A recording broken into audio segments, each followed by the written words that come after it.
Hi, I'm Mariah and I'm one of the current students at Monaco Nail Academy.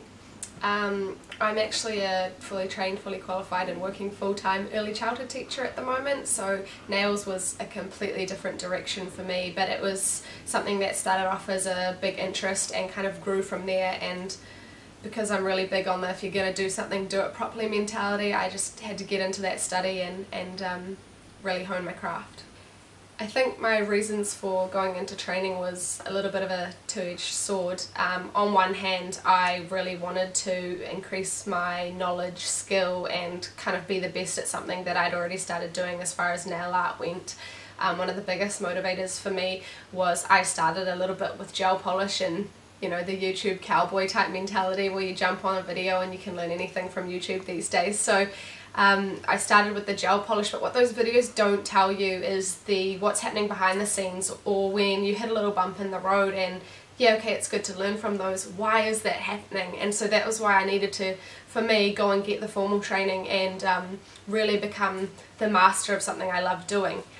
The other side was, I guess, considering a whole new career aspect. So whilst I was working full-time, or still am, I was sort of toying with the idea of turning something I loved doing into a potential new career aspect, which was a little bit scary as well, and was a bit nervous that turning something I love doing into something I had to make money from was going to take a lot of the joy and excitement of it out. The hardest part so far is, I suppose, everything that happens in between your class. Like, you can feel on top of the world one moment, but you come home and away from that support network of the teachers and the girls that you're working alongside, and you beat yourself up for all the things that you think you've done wrong. Doesn't matter that it's your first time, doesn't matter that it's your 12th time, you're still going to find a fault in your work, and you just have to be kind. I think the biggest tip is, if you wouldn't say it to your buddy next to you at that table, it's not fair to say it to yourself. You will at one stage in your training, if not more than one, go, oh my gosh, what have I done? I'm going to be the world's worst nail tech, I'm never going to be able to do this. It's all lies. I am not even all the way through yet, and I can tell you now, it's all lies. Watch this space, I will be a nail tech, even if I don't believe it yet, I will. And the other thing is just finding the time to practice. Life gets so busy. I work full time while I'm doing this training, and whilst it is the top of my priority list, I'm trying to build a house. I am in a family with small children around all the time, so trying to get your gear out and set up takes enough time for the 2-year-old or 3-year-old to lose interest in what they're doing and come over and want to play nail tech too. So just keep at it, you'll get there. And I guess that's one of the perks of Monaco, is you can kind of fit it in around your schedule. You've got a year to get back and do those classes as many times as you want. You've got so much available to you. The best part of training, as corny as it sounds, is the Monaco part of the training. It's everything that they offer that honestly they couldn't advertise to you, because you'd never believe it if you saw it on paper. But you really become part of a community with Monaco, so you just have amazing support from your fellow students, from the educators, from everybody. It's such a positive environment to learn in, to make mistakes in, and to absolutely tank in and have everyone tell you to stop being daft, because actually it's not as bad as you think. That community is amazing, and if I had nothing to do with nails, that is something I would want in my life regardless.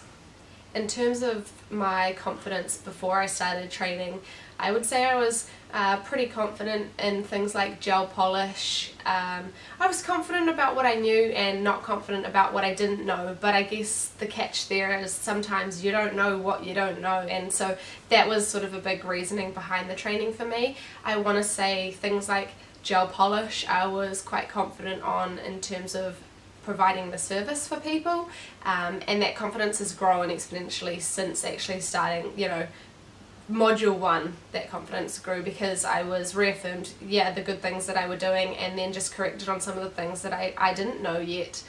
As far as acrylic and hard gel and some of the more fiddly areas of nail teching, being a nail tech, I would say your confidence kind of comes in ebbs and flows. So some days you just seem to find your rhythm.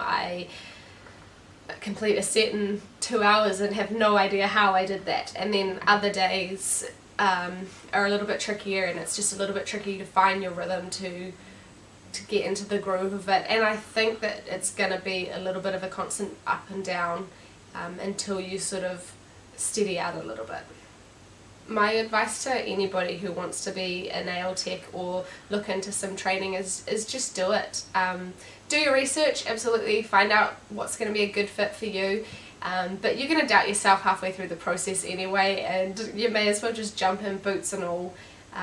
Definitely encourage you to come towards Monaco, because just regret is not something that's going to even come into a sentence with Monaco. You will always be trying to find ways to do another class or turn up and be in a demo or something like that, because it's just such a contagious environment of enthusiasm and excitement. So just do it. In terms of the people I follow for inspiration on Instagram or social media, this whole nail thing has been a big learning curve for me as far as social media goes, so I don't have a great number of people that I like to follow, but if I had to list a few, I would say Get Buffed, NZ Nail Boutique, and then Luxa Polish, I think she's called.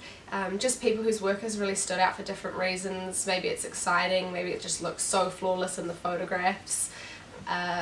I think one of the interesting things as well is, since I've started getting a little bit more of a handle on Instagram, I have discovered more people, and funnily enough a lot of those people whose work I really seem to like and stands out to me just later turn out to be Monaco grads or Monaco students. So that was really cool for me to feel like I was in the place that was producing that kind of work through its graduates. Why Monaco? Well, that one's easy, because it's the best. As somebody with a learning disability, I had to do an immense amount of research and confidence boosting for myself to sign up to any kind of industry. So I looked around quite a bit and stopped at Monaco because I didn't really feel the need to look any further. The girls were amazing. I had 50,000 questions and some, and at no stage were any of those questions a bother. Every time I had a question or even like a little bit of a few reservations, the team was always there to say, no, you can do this, and this is how we're going to help you do this. Monaco is the best, and it's going to be the best for you, and I can say that with complete confidence regardless of who is on the other end of this video, because Monaco tailor everything to you. Every single day they ask what can they do better, you know, what do they want to how can they improve to better suit our learning. I don't have a single regret